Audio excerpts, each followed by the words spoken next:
Somebody could take your house out of your name with a single piece of paper and you might not find out for years.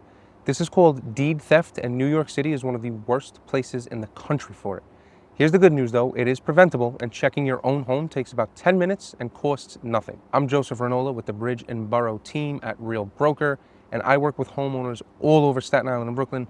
I'm not selling you anything today. There's no service, no product. I'm not gonna do some call to action at the end to possibly sell your house. There's no subscription.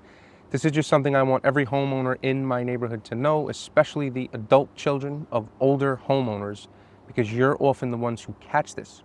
Now, again, I am a broker. I'm not an attorney, so nothing here is legal advice for your situation. Always bring it to an attorney. I just want to get this out there. So here's what deed theft actually is. Your deed is the document on file with the government that says you own your home. Deed theft is when somebody gets a new deed recorded that takes your name off and puts theirs on. Now, here's the part that surprises people. Nobody at that recording counter is verifying the sale was real. So on paper, that person now owns your house. They can borrow against it. They can try to sell it. They can try to push you out. You still have the legal right to your home, but now you have to prove it in court, which costs time and money and a lot of headache and heartache. And that's why prevention beats the cure on this one every single time. There's three ways this usually happens. The first is straight forgery. Your signature is faked on a deed and a phony notary stamp gets it through. The second is the disguised document. You really do sign it, but you were told it was something else. It gets handed to you as maybe a loan modification, a repair agreement, paperwork to put the house in a trust, something like that. Buried in that stack is a deed, and because you actually signed it, this one is much harder to unwind later. The third is the sale leaseback pitch. Somebody behind on payment gets told, transfer the house to us now, stay on as a tenant, and buy it back later. The buyback almost never happens, right? The rent goes up, the family gets evicted, and decades of equity are gone. Here's the simplest tell. If anyone asks you to sign over your property and promises you can buy it back, you are being robbed.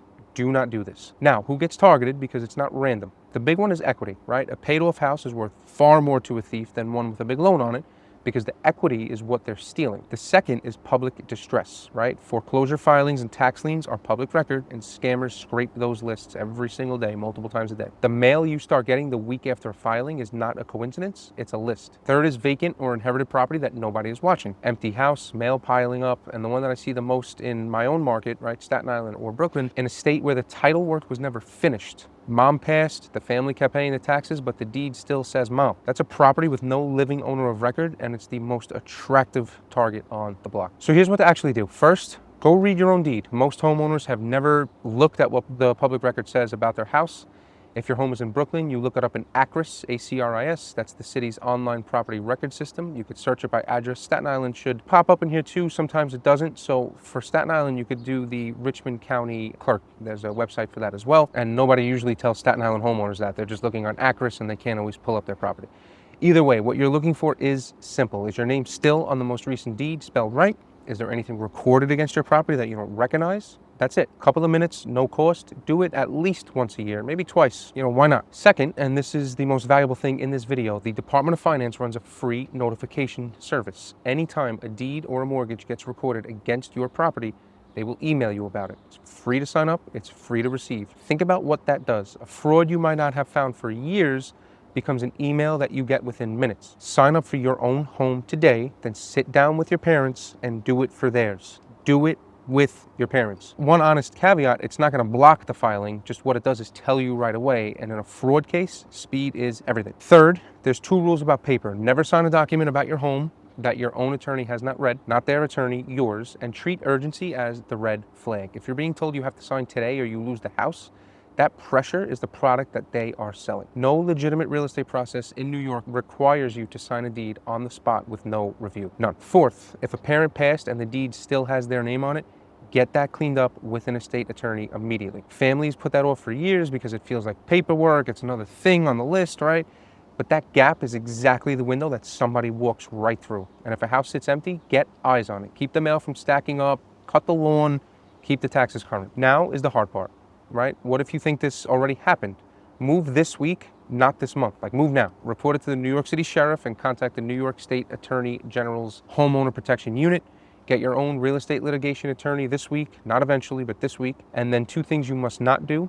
Do not negotiate with the person who took it, and do not sign anything that they hand you describing as fixing it or giving it back. That paperwork is usually just a second layer of the same fraud. The good news is that New York has strengthened its deed theft laws in recent years. Prosecutors now have real tools that they didn't have before. So here's your homework. Sign up for the notification service, pull up your own deed and read it, and then do both of those for your parents. I put, again, the whole checklist with every link, phone number, link, everything you need. It's on my website, ranolarealestate.com, and it is, of course, like every other video, it is linked in the description below and the pinned comment.